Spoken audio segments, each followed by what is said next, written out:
Tak perlu khawatir jika Rafael Struijk absen, wonderkid Eropa siap bela timnas Indonesia. Dalam beberapa waktu terakhir, timnas Indonesia memang tengah dihadapkan dengan kesulitan mencari striker yang berbahaya bagi lawan. Saat ini hanya mengandalkan 4 striker untuk timnya seperti Rafael Struijk, Hoki Caraka, Ramadhan Sananta, dan Dimas Drajat. Di sejumlah kejuaraan yang telah diikuti oleh timnas Indonesia, selalu memanggil keempat pemain tersebut untuk mengisi lini depan. Akan tetapi hanya Rafael Struijk saja yang sejauh ini posisinya tidak tergantikan sebagai penyerang utama timnas Indonesia senior maupun U23. Kendati demikian, performa Rafael Struijk kerap naik turun sehingga terkadang dirinya kesulitan untuk mencetak gol bagi skuad Garuda. Serupa dengan Rafael Struijk, Ramadhan Sananta juga tampak kesulitan untuk memainkan peran sebagai andalan utama di lini serang Garuda Muda. Tengah dipusingkan mencari striker berbahaya untuk lini serang timnas Indonesia guna melakoni beberapa turnamen mendatang. Butuh striker, PSSI lakukan silent operation dalam naturalisasi calon pemain timnas Indonesia. PSSI telah mengkonfirmasi akan kedatangan pemain naturalisasi keturunan Indonesia baru yang akan membela skuad Garuda di putaran kualifikasi Piala Dunia 2026 zona Asia. Meski demikian, PSSI menutup rapat sosok pemain yang akan menjalani naturalisasi demi membela timnas Indonesia tersebut. Pengamat sepak bola nasional Roni Pangemanan alias Bung Ropan mengungkapkan bahwa PSSI tengah melakukan silent operation alias diam-diam melakukan pekerjaan mereka dalam menaturalisasi pemain. Menurut Bung Ropan, PSSI sengaja tidak memperlihatkan cara mereka bekerja dalam mendatangkan sosok anyar untuk skuad. Bahkan Bung Ropan sudah mencoba untuk mencari tahu pada orang dalam PSSI demi membocorkan sosok pemain naturalisasi tersebut. Dari hasil komunikasinya dengan Ketua Badan Tim Nasional PSSI Sumarji, Bung Ropan pun hanya mendapatkan info soal kebutuhan pemain di timnas Indonesia. Menurut Bung Ropan, salah satu urgensi kebutuhan timnas Indonesia adalah pemain nomor 9. Menurutnya saat ini pemain andalan di lini serang, Rafael Struijk bukanlah pemain nomor 9 murni. Meski ada striker lokal yang bisa diandalkan di posisi nomor 9, Bung Ropan menyebut kebutuhan ternyata sudah dalam tahap urgensi tinggi. Mauro Zijlstra, calon stiker House Goal Timnas Indonesia, PSSI, sudah lakukan kontak. PSSI disebut sudah menghubungi striker keturunan Indonesia Mauro Zijlstra yang membela klub Belanda FC Volendam U21. Timnas Indonesia saat ini memang sedang mencari posisi striker yang memang pada laga-laga sebelumnya posisi ini kalau tidak ada Rafael Struijk terasa kurang lengkap dan Struijk pun masih dianggap kurang house goal. Maka dari itu PSSI disebut masih mencari stiker keturunan yang bisa memperkuat timnas Indonesia, apalagi tim Garuda akan bertarung di babak kualifikasi Piala Dunia 2026. Salah satu pemain keturunan yang mengaku dihubungi oleh PSSI ialah Mauro Zijlstra yang memiliki keturunan darah Indonesia dari sang ayah. Ia mengatakan kalau dirinya dikontak oleh PSSI dan diminta untuk bergabung dengan tim Garuda. Namun hingga saat ini belum ada keputusan dan kesepakatan yang dibuat oleh kedua pihak. Mauro menyebut kalau ia membutuhkan waktu untuk memutuskannya. Diketahui Mauro Zijlstra memiliki kemampuan yang cukup mumpuni mulai dari kecepatan, finishing, naluri, gerakan, badan atletis, sundulan, dan keberanian. Selain berperan sebagai striker tengah, Mauro juga bisa dimainkan di posisi gelandang serang. Jika melihat usianya, Mauro bisa saja diproyeksikan untuk timnas U20, timnas U23, atau timnas senior. Saat ini Mauro Zijlstra merupakan penggawa tim Belanda FC Volendam U21. Ia berkompetisi di U21 Divisi 1 Spring dan U21 Divisi 2 Val. Akankah Mauro Zijlstra bisa segera berseragam merah putih? Patut kita nantikan ya. Alasan Mauro Zijlstra ingin bela timnas Indonesia.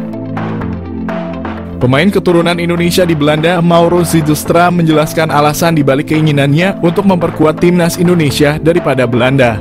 Ia merasa terhormat dengan energi positif yang diterimanya dari para supporter melalui media sosial meskipun ia belum resmi menjadi warga negara Indonesia. Mauro Zijlstra memiliki garis keturunan dari neneknya yang pernah tinggal di Bandung dan ayahnya juga memiliki darah campuran Indonesia dan Belanda. Striker berusia 19 tahun itu juga merasa terkesan dengan atmosfer yang diciptakan oleh para supporter saat mendukung timnas Indonesia. Ia mengungkapkan bahwa bermain di Stadion Utama Gelora Bung Karno dengan puluhan ribu penonton yang menyaksikan terasa seperti mimpi yang menjadi kenyataan. Mauro Zylstra memiliki postur tubuh yang ideal sebagai ujung tombak timnas Indonesia. Selain itu, Mauro juga menunjukkan ketajaman yang mengesankan saat bermain sebagai gelandang serang. Dalam 9 pertandingan, ia berhasil mencetak 12 gol dan menyumbang 5 assist, menegaskan kemampuannya untuk menjadi pengatur serangan yang efektif. Belakangan ini Mauro menjadi sorotan sebagai pemain keturunan yang akan dinaturalisasi untuk Indonesia, dan ia berpeluang menjadi pilihan yang tepat untuk mengisi posisi striker yang memerlukan peningkatan kekuatan. Jika pengecekan dokumen yang dilakukan PSSI berjalan lancar, kedatangan Mauro Zylstra ke Indonesia akan segera dilakukan. Nama baru tersebut akan dinaturalisasi untuk memperkuat timnas Indonesia.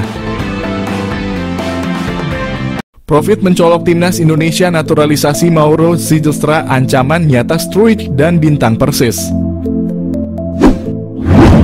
Nama Mauro Zylstra mencuat menjadi satu di antara opsi bomber yang layak dipertimbangkan untuk timnas Indonesia. Bukan tanpa sebab, mengingat Mauro Zylstra sudah terang-terangan menyatakan ketertarikannya membela timnas Indonesia. Kode ketertarikan Mauro Zylstra memperkuat timnas Indonesia pernah diungkap oleh podcast pesepak bola Indonesia, Yusa Nugraha melalui kanal YouTube-nya.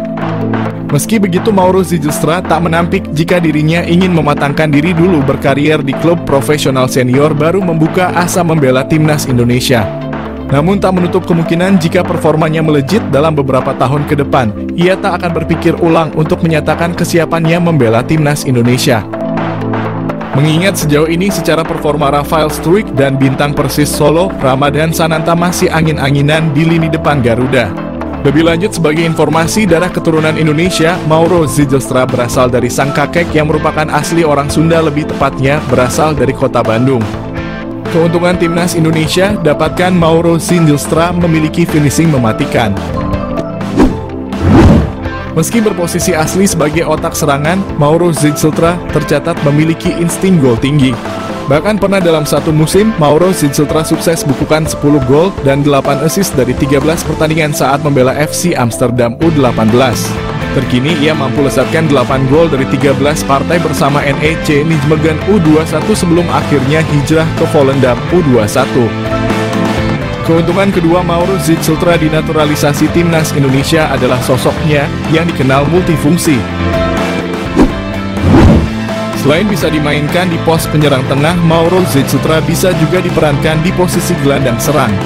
Meski begitu, posisi asli seorang Mauro Zylstra adalah gelandang serang. Multifungsinya sosok Mauro Zylstra disinyalir bakal membuat siap memberikannya menit bermain lebih. Mengingat Mauro Zylstra diketahui berhasil memainkan dua peran kontras, yakni gelandang serang dan juga penyerang tengah. Hal ini yang berpotensi bakal membuat posisi dari penyerang PSS Sleman, Hoki Caraka terancam di dua kelompok usia, baik timnas U19 Indonesia maupun senior. Selain itu, bomber Persis Solo Ramadan Sananta yang bertipikal ball getter juga berpotensi tersingkir jika tak mampu meningkatkan performa ketika diberi kesempatan turun. Proses naturalisasi timnas Indonesia. PSSI mengonfirmasi penerimaan data Mauro Zylstra. PSSI mengakui telah menerima data dari striker FC Volendam U21, Mauro Zylstra. Namun PSSI masih mempelajari dan belum akan menaturalisasi. PSSI mengonfirmasi bahwa mereka telah menerima informasi mengenai striker FC Volendam U21, Mauro Zylstra. Namun saat ini PSSI masih dalam proses kajian dan belum berencana untuk memproses naturalisasinya. Selain itu, PSSI juga terus mendorong naturalisasi untuk pemain lain